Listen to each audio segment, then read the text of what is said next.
right, next we have Ollie. Hey, Tom. Nice to finally speak to you directly.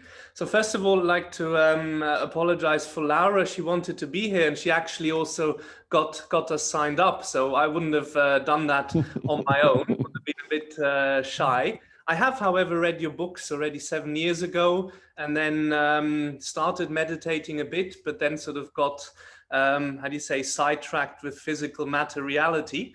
And then with Laura, then we took up meditation, but more from a yogic perspective about 2 years ago, and have now come back again to start reading your books together. And so hopefully she's going to join in a second as well. My question I had, and it's slightly related also to Laura's question, it's from a meditation perspective, it's always about calming the mind, the waves of the chatty mind, to get into this, as you call it, point consciousness. But then just reading the first chapters of your book again, you actually go into kind of problem solving mode, where you actually then kind of do your work in this meditative state. So to me, I'm just wondering how that kind of, how you can combine that. Whereas I've just, managed to get into sort of altered states where I'm sort of happily, blissfully in nothingness and feeling, an expanse, but not actually working on something. I do understand the notion of, of intuition and getting an answer sometimes later, but not physically, sort of whilst I'm doing it. So I'm just wondering how you see that. And maybe just related to Laura's question was also, what is your view about the thoughts that just bubble up in general, just throughout the day? Well, my view of meditation is a little different than your typical view of meditation. Yeah, that is true. Many people see meditation as a passive experience. It's a letting go. It's just being and being open. You're not processing anything. You're just open. It's, I guess letting go is the best way to describe it. You let go of all the thoughts, so you become that point of consciousness floating in the void. That's point consciousness. And that's a necessary first step. You have to do that in order to get rid of the noise in your mind and all those thoughts that are constantly bubbling up into your mind, the thoughts that are not productive, the thoughts that are, oh, well, what about this? What about that? Oh, I remember when she said that, and what's for dinner tomorrow? And, who do I have, what's on my schedule? And just the stuff that's just running around in your mind, but isn't really doing anything productive. It's not coming to any conclusions. It's not offering you any new information. It's just churning. It's just churn going on in your mind. I call that noise. That's noise in the mind. And it's very difficult to be open when you have that churn going on. It's a huge distraction. It's noise. So first step is to learn how to let go of the noise. Just be able to be in that point consciousness state where you are just a point of awareness. And that's it. Nothing else is happening. And that's a very nice place to be. It gives you come back from that kind of feeling energized and feeling deeply relaxed. And it's a place that where you get a lot of rest and regeneration. But that's not the end point. You don't have to stop there. And in my viewpoint, that's actually the launch pad. You have to be able to get there first. And once you get to that point, now you can be active in your meditation. Up until that point, you're passive in your meditation. But now you can get active. Now that activeness is limited. In that active state, you don't analyze, you don't judge. Okay?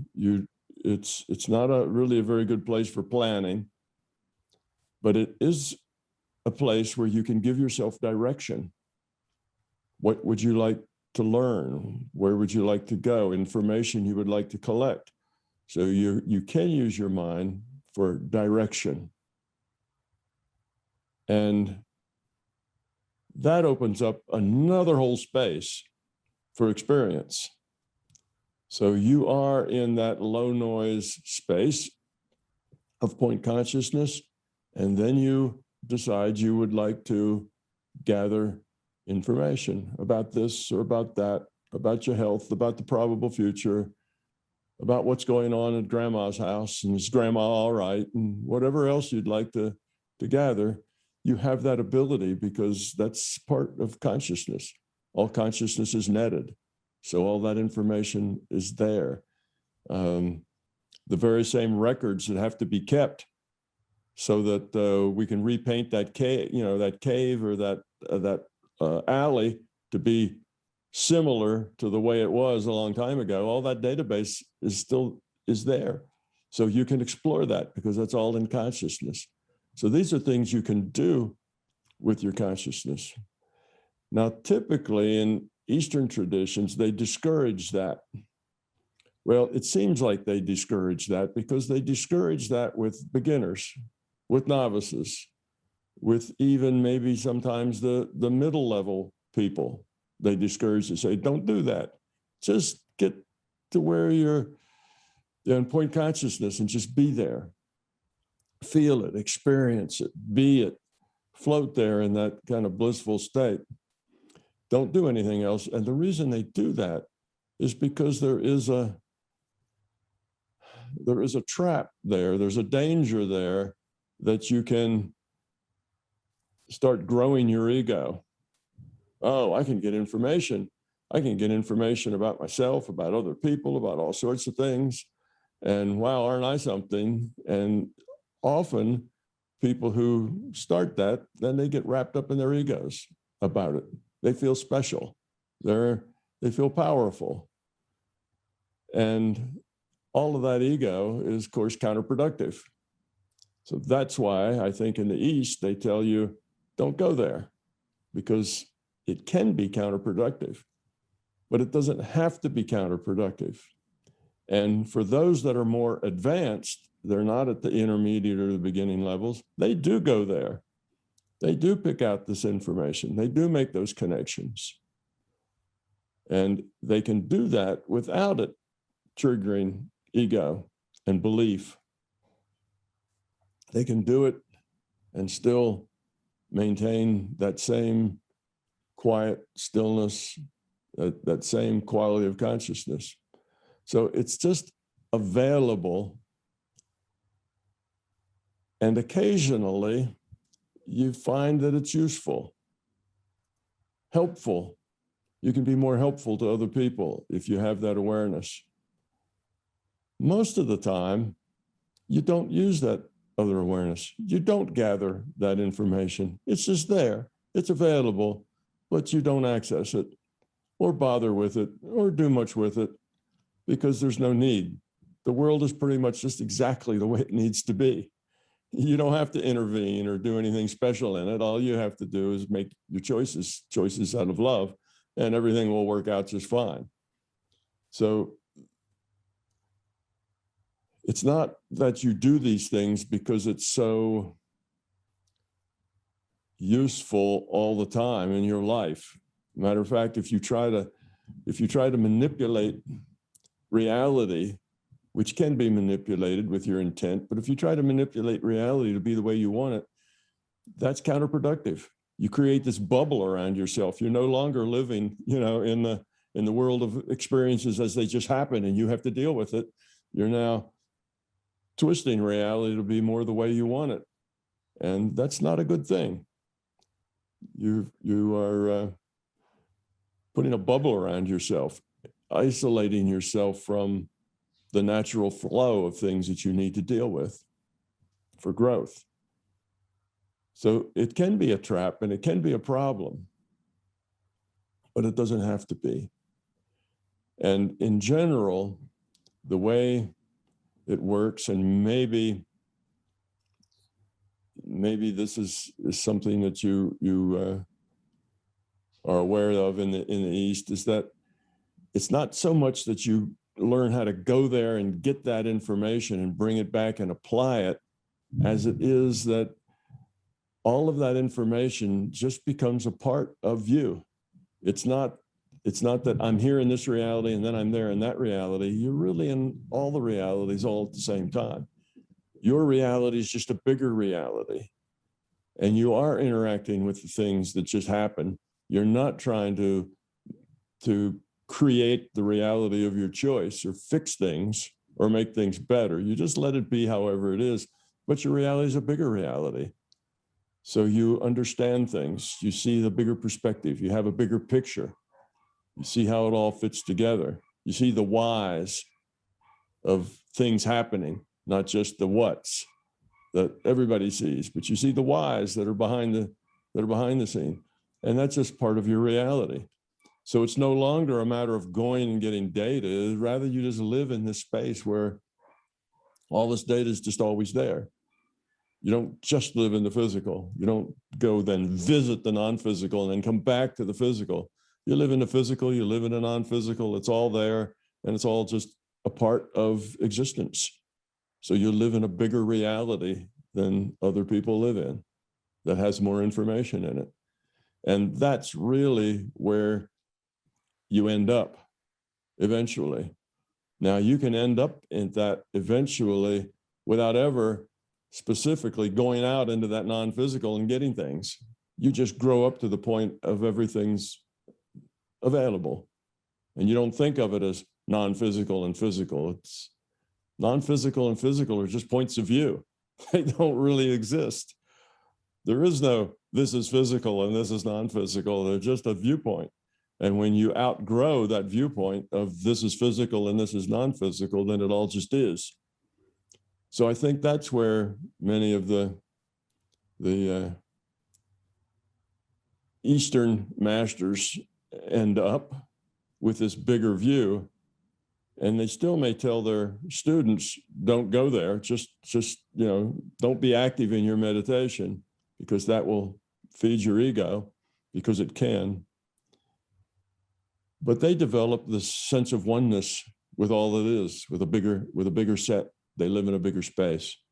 And it all amounts to the same thing. They are being active in that bigger space because they get it, whether it just happens because that's your reality or whether you do it on purpose, it all leads to the same place. So I don't know if that helps or not, Ali, but that's kind of the bigger picture of kind of where you end up. Right now, for most people, it's this, I'm here in physical space and I can be active in the non-physical space. I can go out of body, I can use my intent to modify future probability, and I can do these things. And it's a two space. It's the non-physical and the physical, and they're separate, and then you're here or you're there, but you're not both. And that's just the phase that you go through until you learn that it all becomes just one thing. And then it's not really that you go anywhere, it's just, it's all available to you all the time without any particular effort on your part. So it gets right back to where you are now, except you live in a larger reality. It's not a here and there.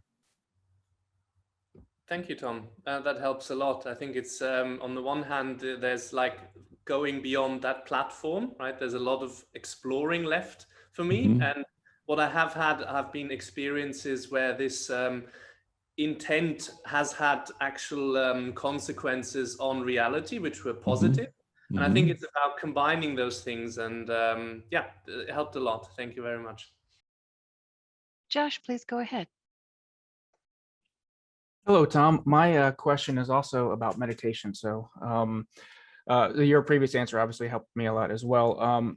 So I've actually been pretty consistent for quite a while now with my meditations, but I'm still not getting to any kind of clarity. Like you just mentioned in the previous answer, there's still a lot of the day-to-day noise coming up. And as I was trying to think of like a way to explain it, I kind of came up with this metaphor. Like if I was watching TV, I would think of being sucked into the noise, like you kind of get engrossed in what's on the TV. And then every now and then I'll kind of come back and I'll be present, which would, I guess in the metaphor would be like oh, I know I'm watching TV. I know that these thoughts are kind of, there's a little bit of distance between them, but that only lasts for like a few seconds.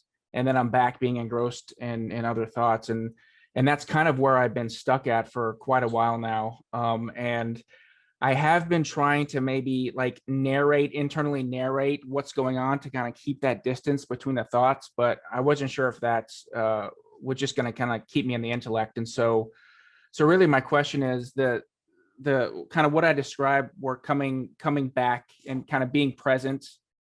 Is that kind of the clarity that you mentioned? And if so, how do I make more of my meditation that versus the other, which is just kind of getting lost in the noise?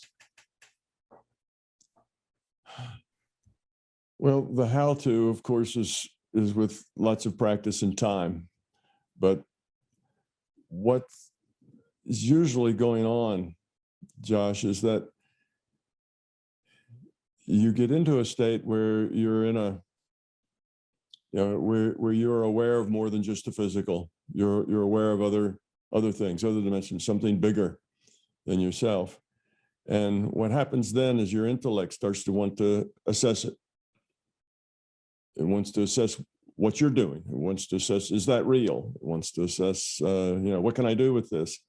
And it starts doing this analysis and trying to take charge. And then you tend to lose it. Then it kind of goes away. And now you're thinking about it rather than experiencing it and being it. And our beliefs jump in there as well. We'll have read books about things. We read about other people's out of bodies. So we kind of feel like that's kind of the experience I want to happen. I want to have an experience sort of like Bob Monroe had. And I want to go to these places. I want to see those kinds of things. Well, then you have those beliefs that want to interpret what you get in those ways. And often that's not the case. So we have this stuff that's in us. We have that intellect that wants to take charge of it and order it. And we have beliefs that think they know what it's going to be like. And then we do comparisons. Well, that's not the kind of stuff I read about, so must not be there yet. So we have all that going on. And what you really need to do is just experience it. And at first, the experience will probably not be very exciting. It'll probably be pretty mundane. Maybe it just feels fuzzy. Maybe it just feels kind of open, but nothing much is going on. But that's all right. Just let it be that way. Just be with the openness. Be with the openness, and maybe it'll be just that way for 6 months. But just be open with it and don't try to make anything of it in particular. And it will very slowly start to evolve on its own. So part of our problem is that we're trying too hard. We have kind of a goal, a place we'd like to get to. And when we focus on that goal, that makes it much more difficult for us to ever get there. For one, the goal is probably not the right thing. It's the process, not the end point. And two, your goal is structured in a way that your intellect thinks that it will be, or that it should be. And it's constantly doing comparisons. And that's not helpful. So it's a matter of being open and being patient and letting whatever happens, and figure whatever it happens, the way it happens for you is going to be very particular to you. It's not going to be like Bob Monroe. Bob Monroe had Bob Monroe's experiences. And you need to have Josh Meyer's experiences and let them grow over time to be more and more meaningful. So if they don't seem to be too meaningful now, be okay with that and just be open to it and just experience whatever's there, whatever comes. And when things come, don't judge them. Just have the experience and continue having the experience. And if you just remain open without judgment, without comparison, eventually that experience will get richer and more meaningful over time. But if we right away judge and compare and assess, then we never get past the starting point. We get stuck at the beginning and can't seem to get past it. Hopefully that'll help a little bit. Thank you. All right. So, Christian, please go ahead. Hi, Tom. You mentioned a couple of times how the LCS may create new IOCs to fill seats in the virtual reality. And it seems to me reasonable how you explained it, that the new IOCs will get an average entropy level and qualities to start with, and not a higher entropy level like it maybe was in the early times of consciousness evolution in the big chat room times. And I want to explore this point a little deeper. In my opinion, the entropy level for this new created IOC has to come from the LCS itself. I think the LCS cannot create a low entropy out of thin air, because that would defeat the purpose of the virtual reality trainer to reduce entropy. I understood that lowering entropy needs to be earned by quality free will choices. If that assumption is right, then the LCS has to transfer a portion of its lowered entropy level to the new IOC, with the result that the LCS has now slightly raised its entropy by this portion. Sure, as we are all part of the whole consciousness systems, the total sum of the entropy remains the same. However, this transferred portion of the entropy is no longer under the control of the LCS, because it's now under the control of the free will of the IOC. And that would also mean that the LCS has lowered its power and capabilities, even if it's only a tiny bit compared to its size. Because for me, it's a little bit counterintuitive thinking that lowering entropy is, or a lower entropy is better than a higher.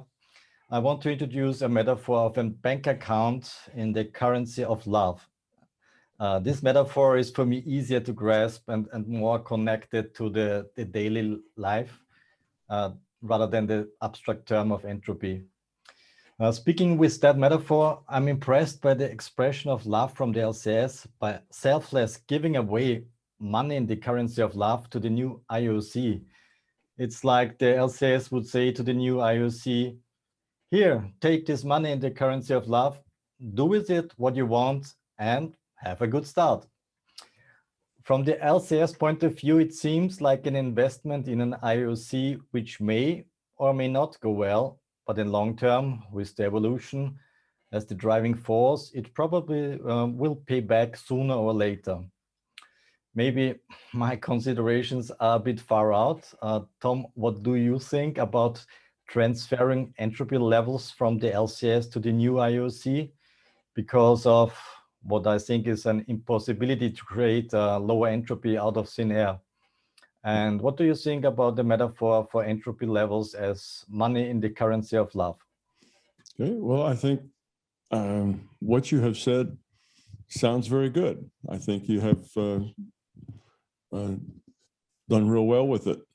So I have no conflicts or nothing nothing wrong at all with what you've presented, except one thing, and that is it's not a zero-sum game for the LCS. In other words, it's not that if it gives some of what it has away, then it is diminished by that much. It would be if it's a zero-sum game. You know, if you have a pie and you give a piece of that pie away, now you have less pie for yourself. But I think in this case, it doesn't work like that. It's not a zero-sum game, and that the LCS does not get that as a decrement, because it can generate as many, as many ones and zeros. It can generate as much as it needs to create all of the reality and all of the things that it knows. It can sustain all of that. So it's not like it loses something. It just creates a new IUOC, gives it that start, you're right. And now it's got one more, there's one more IUOC that is part of the grand mix of things, part of the potential. And that potential can grow because of that, as you say, or it can decrease because of that. You never know exactly what it's going to do. That IUOC may turn out to be a star. It may actually lead a whole lot of other IUOCs to better understandings. You don't know, or it may drag them down. But that's the whole point of it. You'll let the system go wherever it goes. But I think the things that you've said, kind of the way you've put it, is correct. That is basically the way it works, why it works that way. But I think the system can generate as much processing and as much memory as it needs. And it's not a zero-sum game.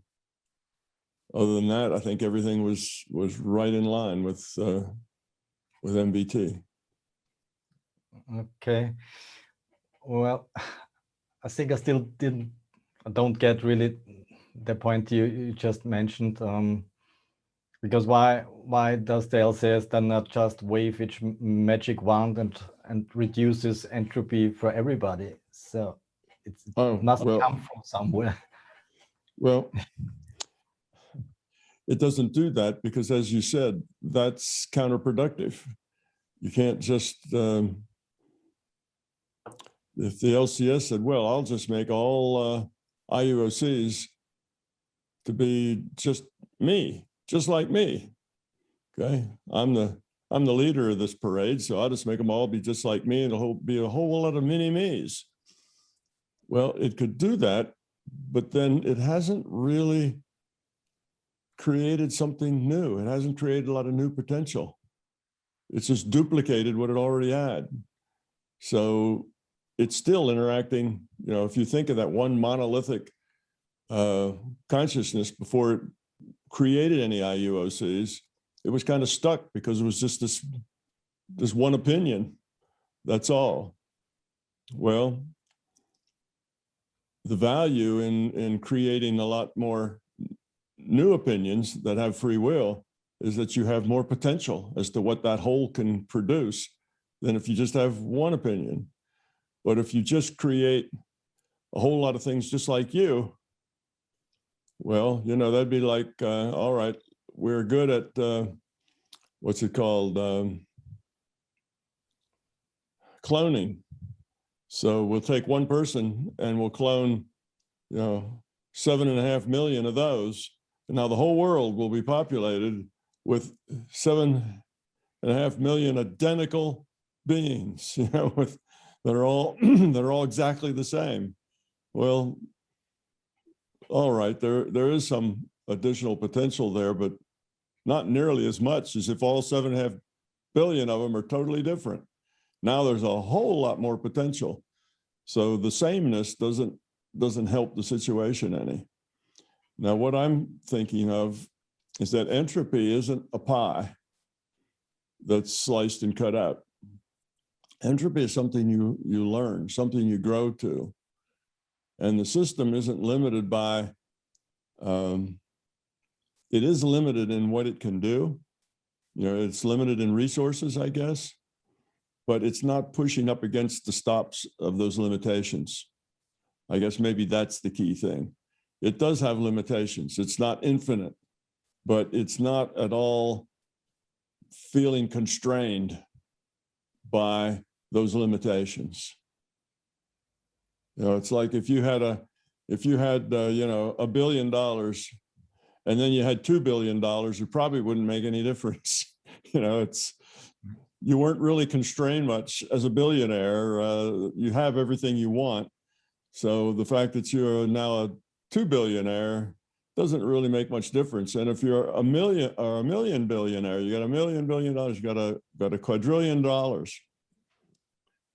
How does that really change things? Well, it doesn't change anything much. You've got a lot of room to expand into, but you don't need all that.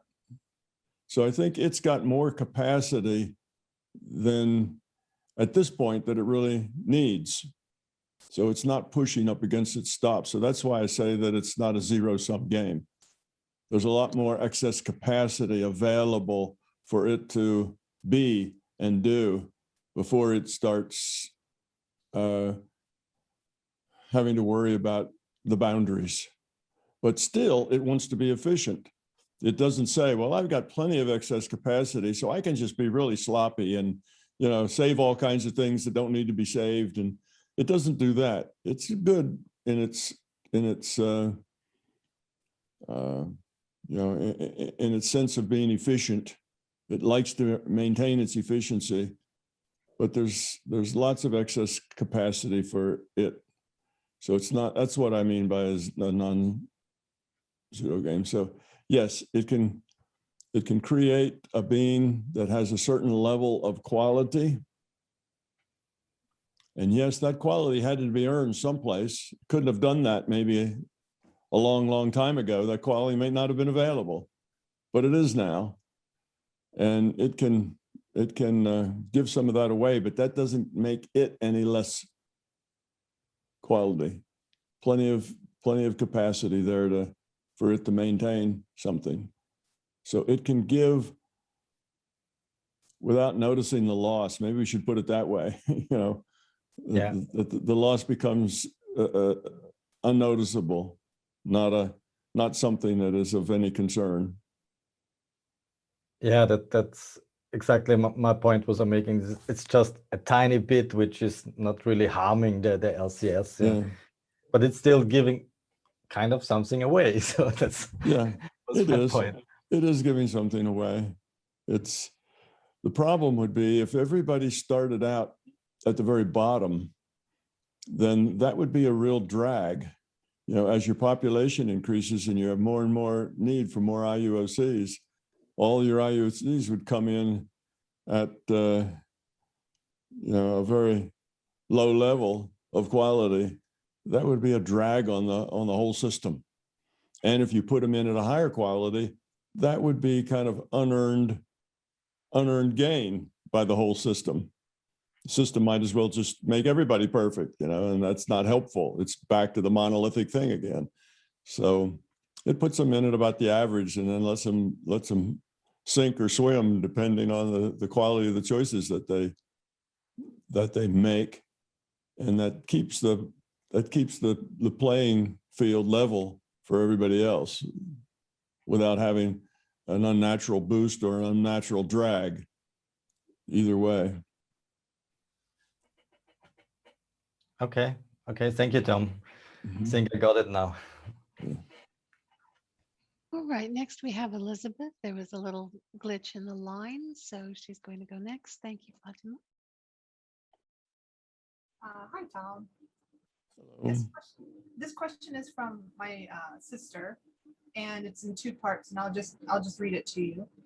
She says, I feel I do more growth passively in my dreams than actively in this PMR, physical matter reality, perhaps just because I notice it more. My questions are, what kind of growth is more powerful? Should I concentrate more on this PMR than the dream one? Is dream learning enough in this lifetime? That is, am I dreaming my life away? And the tie-in is, she says, I don't work, and sometimes I think I might be quote unquote wasting my life by whiling away the hours with shows and movies and games. Then I think that there's a lot of love in all my interactions with family and friends. Should I be doing more? Am I doing enough for my growth? Also, should I be developing more hobbies and interests other than shows and movies and games? Is it important to the MBT game to have interests and passions? What's important to do is to engage the reality you find yourself in, not try to slip out the back, but to engage it. That's the perspective that you should look at it from. Engage your reality. When you're sitting watching television, you're not really engaging. Well, you're engaging in a different way, but you're a watcher, not really an engager. So that's generally not real profitable. Now, that doesn't mean that you can't do that for entertainment or for relaxation or for other things. So there's nothing wrong with it, but your time is probably best spent engaged. Now, you may be engaged with young children. If you're home taking care of babies or young children, that's very engaging. That's intensely engaging. You may be, engaging in, any number of things that don't have to do with going out and having a job. Matter of fact, and a job can be very much like watching TV. If you get a job and all you do is go and sit in your seat and turn a crank, you have this job and it's a thing you've done so much, you don't have to think about it. So you just go and you do it and you come back and you don't really engage. You don't have a lot of interaction with your coworkers. You just sit there in your space, do your thing, come back, next day you go in and you do it again. Well, that's not a whole lot different than, watching TV. That's not much engagement either. So it's not what you do so much, whether you stay home or whether you work or whether you take care of kids or whether you, do brain surgery. It doesn't matter so much what you do, but it matters how much do you interact? How much do you engage with the world when you do it? I suspect you could be doing that brain surgery and still not engaging, not really talking to your patients, not really talking to the loved ones of the patients who are sitting in the waiting room. You just go in, you do your thing, you make your cuts, you use all the instruments and you're very clever, and then you leave and you may not engage either. So again, it's not what you do, it's how much do you engage? Do you really care about your patients, about the people in the waiting room, about the lives of the people around you? Well, it's really hard to care about the lives of the people around you if it's just you and a television set, in a soap opera. Maybe you care about the lives of the people in the soap opera, but that's not the same thing because all that's made up. It's not really real life as it's happening. It's pretend, a mimicry of real life as it's happening, but it's not really the same thing as engaging with people.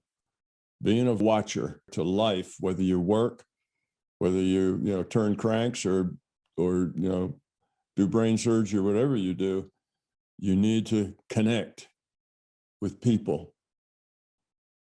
You need to connect with what you're doing. You need to be, mindful, as they say. Be there, 100% doing what you're doing.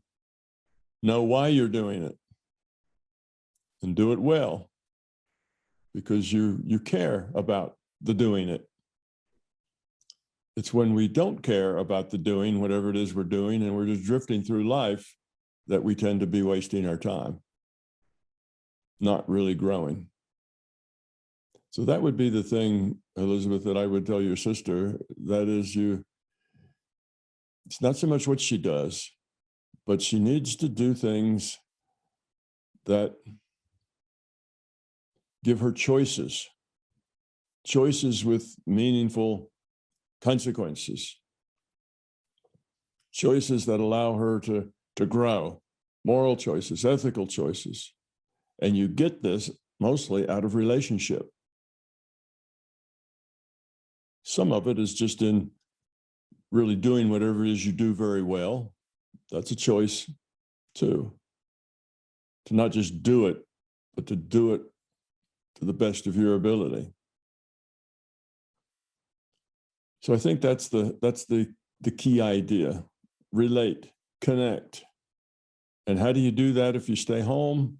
Well, you don't have coworkers, but you've got neighbors, you've got other people that you can connect to, things that you can do. If you're not staying home, say with children or somebody that kind of keeps you at home, then you can do volunteer work. You can go into the hospital and just hold preemies, little babies that just need to be held, rather than put down in a little glass, what do they call them, bassinet or whatever, a little glass thing, and left alone. They just need to be held. There's lots of things you can do to volunteer and to be a part of the solution, to be giving back, to be helping. And if you do those things, you'll feel so much more alive and so much more at ease and like yourself so much more, because when we give, we get. We feel good about life. Life is meaningful and significant when we're out there being part of the solution. And, watching a soap opera doesn't put you in a position to make choices or to be part of the solution. So do things that do. Now, taking care of your children, that's part of the solution. Raising those children to grow up to be healthy, people that can make contributions. That's a challenging job all by itself. So does that help, Elizabeth? It does, and she doesn't have children, but she does have a puppy, and that's good work too. And Yeah, taking care of an animal, that's a giving thing. But if you don't spend your time being helpful to other people, or at least to other things, then you will begin to feel empty. You'll begin to feel like life's passing you by and you're missing out. That you kind of have an emptiness inside, and that emptiness then often turns into not liking yourself all that much, kind of being negative about yourself. Oh, I just, all day long, I just do this. And then you get kind of depressed. And so you head down a negative slope if you're not giving, if you're not connecting, if you're not being part of the solution. You start to degenerate. And in as much as you are a significant part of that solution, you feel good. Life is good. You're happy. You get up in the morning and, it's another day. You're ready to go rather than, oh my God, another day. I hope I can get through it. That's the opposite attitude. And all of that has to do with just really how good you feel about yourself. And how good you feel about yourself has mostly to do with how much you're able to give.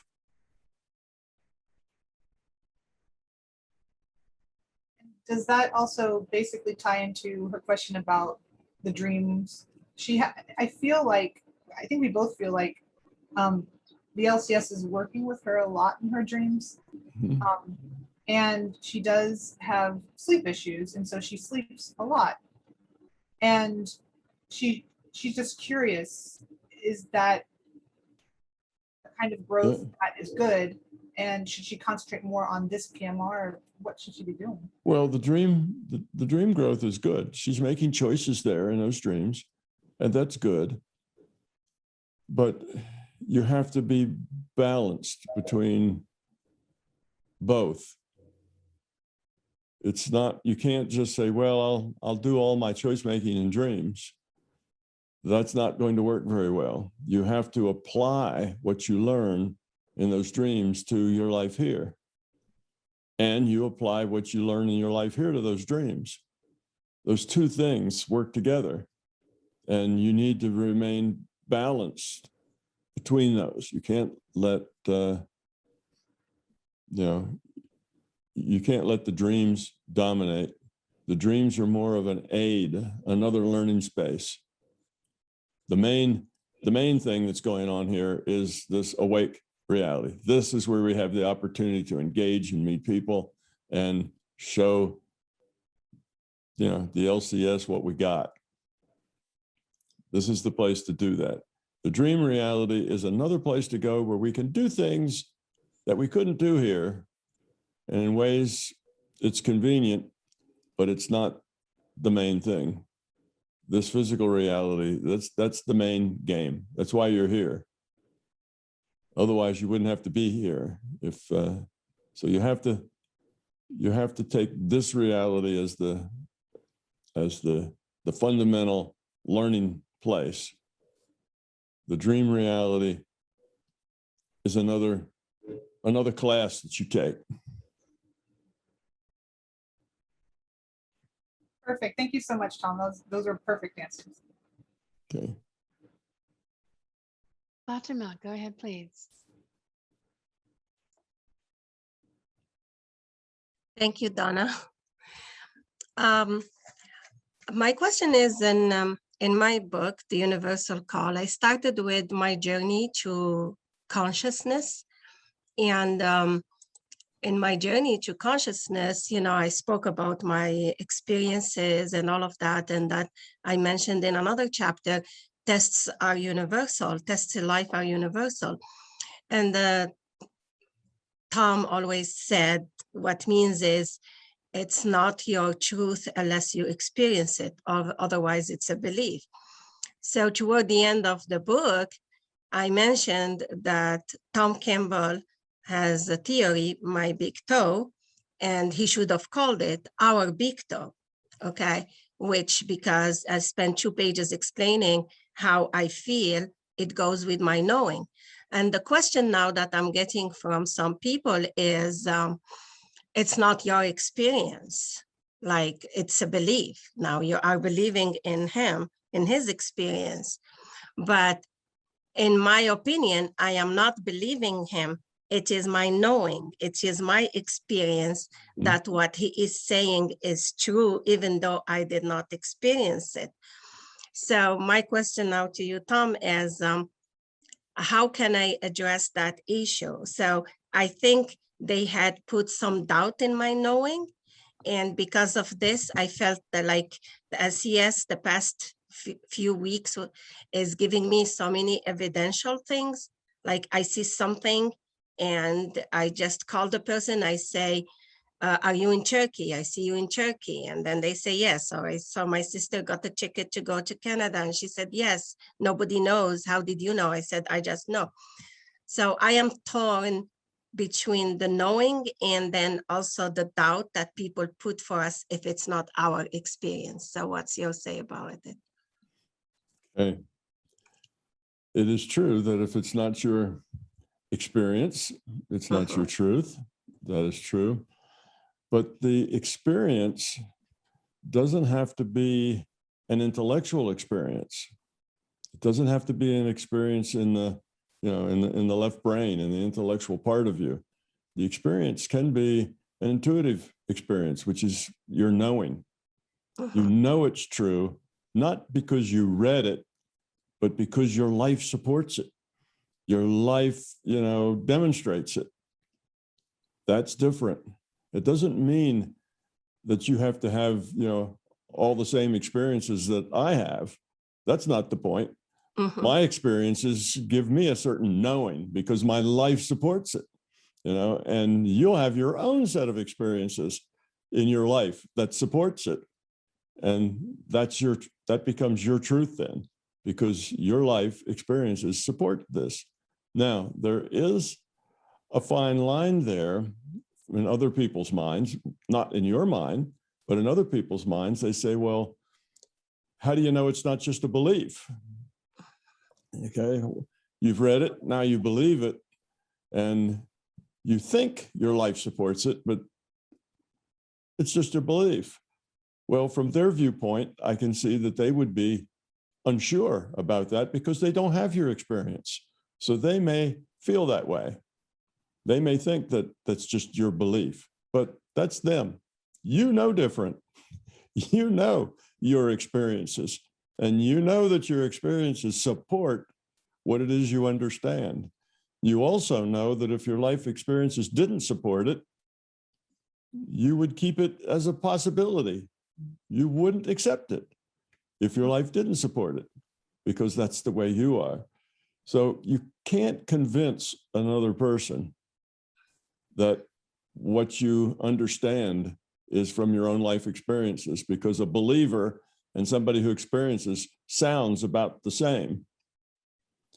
The difference is in the quality. That's how you know the difference. The difference is in the quality. So if that person, walks their talk, lives it, and shows that they have a deep understanding, then the only way you get that isn't by believing something. You don't get a deep understanding by believing something. You only get a deep understanding by being it, by having that a real part of you, being part of your truth. So I don't know. I think you just have to tell people like that, well, okay, there's nothing I can do that will prove it to you because it's just what's inside of me. But, you know, if you look at me and you think I'm just making this up because I read it in a book, well, then you don't know me very well. Oh, by the way, Tom, I did not read all your books. I've known you before the books from just like saw you in, you know, in my own like consciousness. And then when I saw you, every time I listen to you on the videos, I get a question, is he saying this? And then I see it. Then I go to the book and I'm guided to where in the book you explain it. So I never took your books from A to Z. I took your books based on my questions. When I ask the question, I'm taken directly to the page. And then I'm also directed to the tradition scriptures where I find it. So basically, it's not me. It is the way I was guided. It's here in his book and it's here in the scripture. So that's what I said. Tom Campbell should have called his book Our Big Talk. He probably should have. I know, that would have just solved the problem. Yeah, he probably should have. Yeah, the reason that the my was there, though, that very reason is that I wanted people not to just believe what I say. I want people to go experience it, live it, become it. That's the point. You know, it's not like read this book and intellectually get it and then think that you've gotten it at the being level. That doesn't work like that. You have to earn it by being it. And so that's why I put the my in there. But you're right, it's our big toe. But when they put doubt, like I know, for example, Elona, she read my book, she went to Amazon and she put a review. She didn't put her name. When I read the review, I knew it's Elona. Then when I talked to her, she put doubt in me, like it's not her. I got the doubt a little, but then I told her, I have something inside me telling me it's you. Then she had to confess it's her. So, but when they put the doubt, isn't that something that we have to work on it, not to accept the doubt? Or? Oh, well, what happens is when they give you doubt like that, what you do is just accept it and say, well, okay, maybe, you know, maybe it is, maybe it isn't. Okay. That's all right. I don't mind. But here's the way I feel about it. You know, it doesn't confuse you how you feel about it. But if somebody else disagrees with you, there's no sense arguing, or you don't have to prove anything. You can say, well, okay, maybe, but here's how I feel. So you just let it go, let it be. That's how you deal with it. You don't have to resolve it. Just let it be. It's not really important. Yeah, Elona is putting in the chat that she didn't put the doubt. She just didn't want to say it's her. But that took me a while to be confident to tell her, I know it's you. Yeah, well, that will happen a lot because when you try to help people, often you will see kind of the issue they're having. And if you get to the point that the conversation comes up and they ask you directly, well, you know, what is my issue? And if you tell them, and they'll most likely deny it, because that's what people do when they, you know, if you say, well, your issue is that you're, you know, too self-centered, and they'll deny that right away. No, I'm not. That's ridiculous. My whole life is just about everybody else. You know, they'll say that. So you'll get this kind of denial out of people often.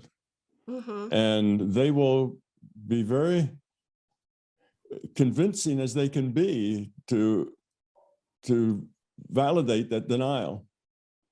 And you realize that you don't know everything, and that you can be wrong, and that you can have, you know, you can get information sometimes that doesn't work out. That if that happens, then that's okay. It's not a problem. It just is. And you know that this is what you know, and this is where you're coming from, and you hold fast to that. And if there's something that's contrary to it, well, it's just contrary and nobody knows. Could be me, could be them. It's okay, but don't let it change you.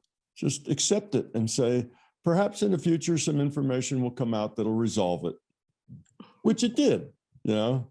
Ilona Yeah. said, yeah, okay, I did it. So information comes out in the future that resolves it. But meanwhile, just let it be an unknown. And that Yeah. unknown should not disturb you or knock you off your track or make you feel like maybe, you're wrong. So just accept it. You could be wrong. Yeah, I know You that. don't feel like you're perfect. So, okay, so maybe I'm wrong, but I don't think so. Maybe the data will come up later, maybe not. And meanwhile, you continue on with what you know, because that's what you know. But you're open to the facts if the facts come out differently. But I take that. until you get the facts, you keep going. Mm-hmm. Yeah, I experienced that with my sister when I told her, you got a ticket to come from Canada on Monday. And she goes like, no, and just don't say it to anybody because everybody will think of you as a fool. I said, okay, I just maybe I'm not me anymore. I need to just maybe go back to meditation. And the next day she called me and she said, I'm so sorry. I just didn't want you to say my secret to people. So she had to confess that she put a doubt in me. Yeah. Well, sometimes people get frightened of things that they don't understand. Mm-hmm. And if you do things that they don't understand, that frightens them. Then when they're frightened, they always will try to justify that fear. And the way they justify that fear is making up a story that justifies it. So that's how people sometimes get themselves in trouble. If you do things to people and it frightens them, let's say what's in their mind and they don't tell you, and that they find that disconcerting. It frightens them some. Oh, my mind is open to this person. And suddenly, their justification of their fear turns into something negative about you. Okay. So you have to be aware of people and their fears and who you tell what, because once you tell somebody something, you can't take it back. It's done. And there can be consequences to that.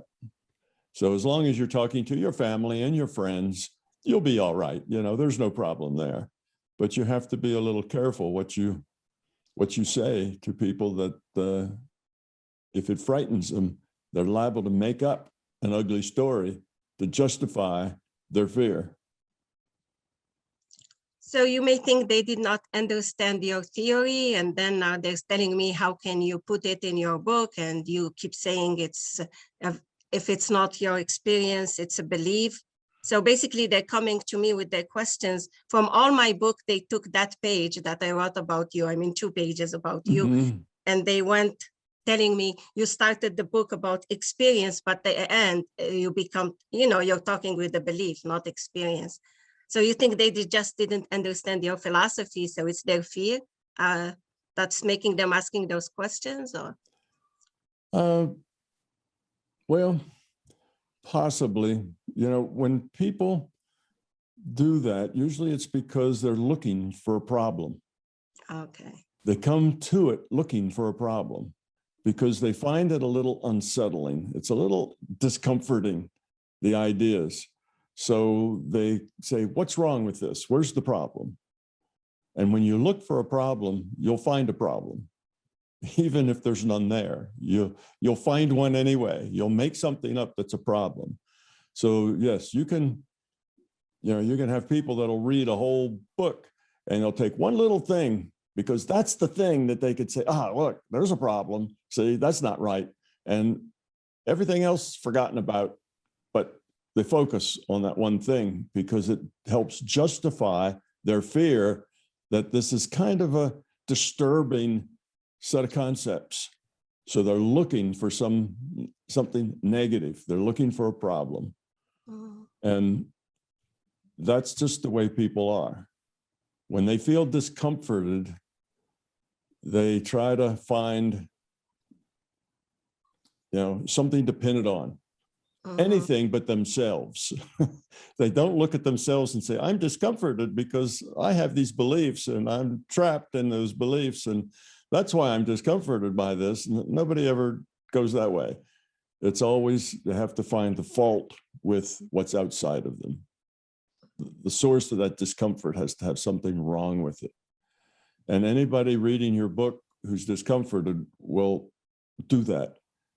They'll find the wrongness in it, that justify it, that can justify their fear to themselves. Thank you.